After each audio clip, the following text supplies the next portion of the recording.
बालेश्वर पूर्वतन विधायक तथा लोकप्रिय नेता स्वर्गत गोपनाथ दास तृतीय साधवार्षिक और श्रद्धांजलि सभा अनुष्ठित होइछि। एही श्रद्धांजलि सभा बालेश्वर निकटस्थ होटेल हरिप्लाजा परिसर में अनुष्ठित होइछि। आज सकाळे 11 घटिका समय स्टेशन छक निकटस्थ स्वर्गत गोपाल दास प्रतिमूर्ति रे बहु मान्यगण्य व्यक्ति माने पुष्पमाल दे श्रद्धांजलि ज्ञापन करथिले।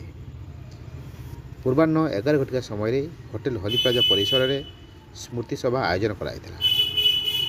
स्वर्गत गोपाल दास अमर आत्मार सद्गति निमंते समस्ते 2 मिनिट नीरव प्रार्थना करथिले। एथिरे बहु मान्यगण्य व्यक्ति माने स्वर्गत गोपबाबू को स्मृतिचारण करथिले। उपस्थित मुख्य मानक मध्य रेमुणा विधायक तथा ओडिशा सरकार उपमुख्य सचेतक गोविंद चंद्र दास महोदय, सदर विधायक मानस कुमार दत्त महोदय को सहित पूर्वतन विधायक, पूर्वतन मंत्री, पूर्वतन सांसद प्रार्थिनी, युव नेता, सांबादिक माने बहु विशिष्ट व्यक्ति एही जनसाधारण रे योगदान करथिले।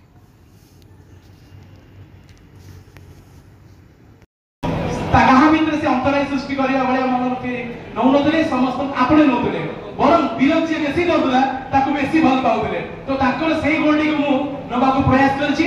केते दूर नै पारिबी से भविष्य कहइबो। एति कहि मोर करतला देश पई अंचल पई काम करिया पई ये स्पष्ट रूप देखा जाउछला।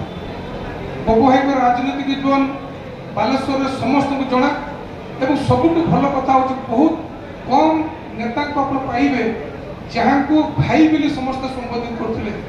से बापा पाखे भाई, आम पाखे भाई, समस्त पाखे भाई जो चारा भाई जो भल पाइबा गुण भीतर थिला। एवं आम देखीचु मात्र 5 वर्ष से विधायक हिसाब थे किंतु पिलावेलर किसी अभिज्ञता थिला। मु जानी स्वर्गत परशुराम पाणिग्राही जो प्रथम थर विधायक 1980 मसीह से समय सबले बस रे जीवा आसिया करती भुवनेश्वर। गाड़ी सुविधा बेसी न था। बस शुणी कान में पड़ी है गोपबंक बस। सत कि मिछ मुझे जानी गोपनारायण दास को बस से आगुरी थिला एमएलए एमपी सीट रिजर्वेशन।